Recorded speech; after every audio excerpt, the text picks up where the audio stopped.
Finally arrived at Queen Elizabeth Wildlands. Just approaching the Devil's Lake section where everybody parks. Some people are, I don't know what the word is, putting their boat back on the trailer after a day of boating, I suppose.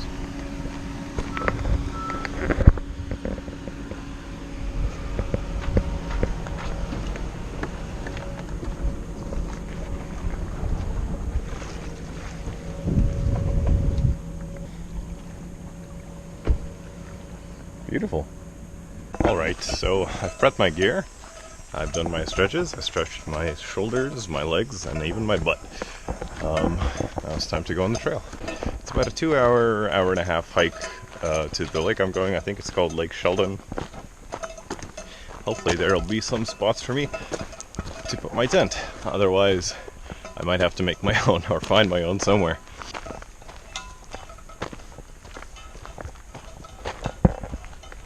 I think this is a trail where people drive their cars here. I think there's a few cottages, so it's not quite in the middle of nowhere yet.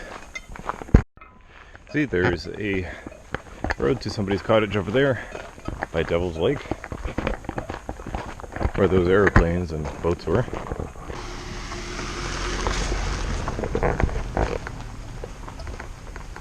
Now, here's where the trail starts.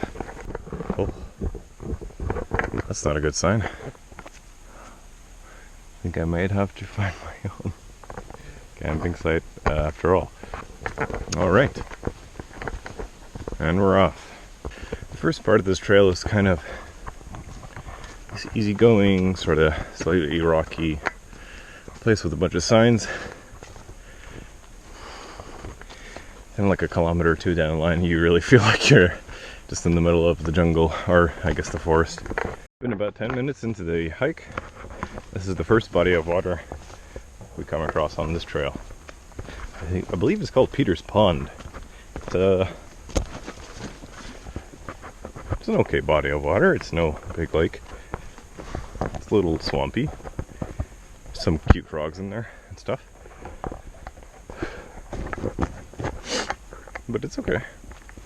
Oh, jeez! Something made a sound and that kind of scared me. Okay, just gonna keep going on the trail.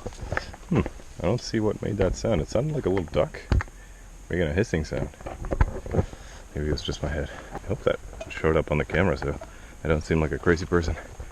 Parts of this trail are really rough. It's pretty decent up until Sheldon Lake. After that it gets really rough. Some areas, oof, you kind of have to like cut through the bushes. Let's see what's swimming down around here. It's just some bugs. Ooh, what the hell is that? Do you see that? Whoa, some little sluggy thing. Look, maybe it's a leech. Wow, interesting. Looks very muddy and tiny. Oh, there's like a bunch of little fish down there. That little slug thing. I think that might be a leech. That's really gross. Okay, let's keep going.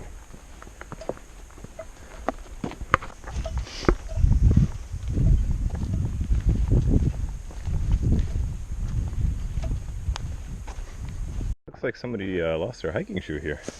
I wonder how. How do you just wander off with one of your shoes missing?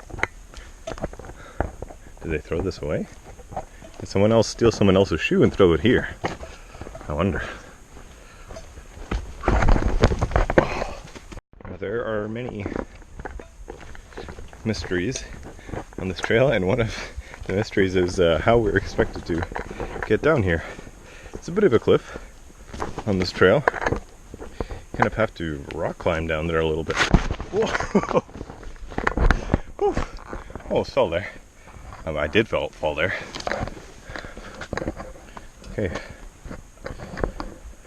let us proceed.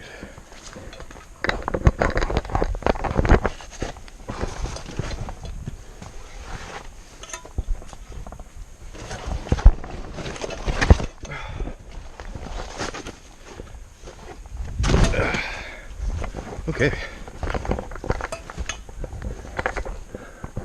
Another little stream, or I guess it's not a stream, it's cut off here.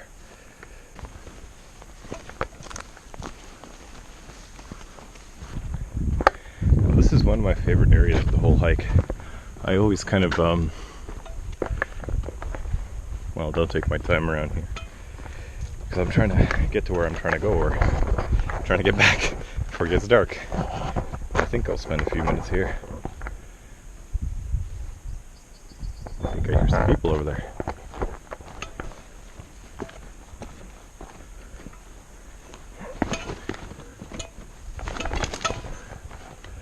I also like this area because you have to cross the dam. Part of the trail is a dam.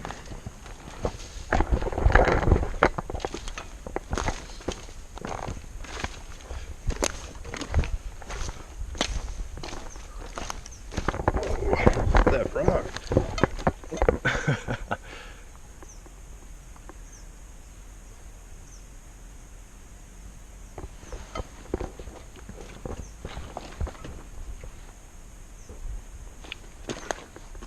In these trails, there's tons of decisions you have to make while hiking.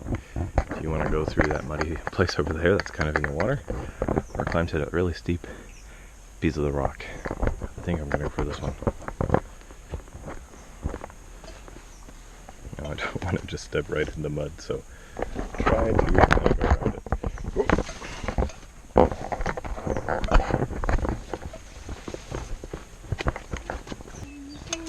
Thank you very much. Thank you. There's a lot more people here than I remember. So straight across from us, there's the red patch way up high in the branches. So go down until the reeds.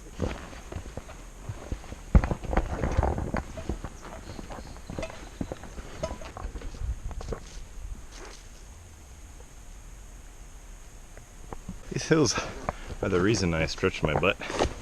You really use your butt when you go up hills. Don't want to have a sore butt the next day, do I? Don't want to pull my butt cheek muscle.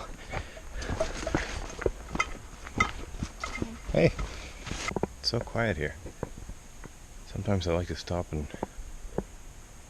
listen to the leaves blow through the wind. The wind blow through the leaves, rather. It's so peaceful to hear. Usually in the city you hear all kinds of noises and you have to kind of drown them out with other sounds. But here it's kind of still. Okay. We're about 40-50 minutes into the journey. We're almost at Sheldon Lake. Okay, let's look at the sign here. Okay. Those are all the different campsites. Apparently they're all occupied. So I'll have to either find some place to sort of sneak in and stay, or go on to Crownland and find a place there. The only problem is there isn't much water over there, so I'll have to do with what I have.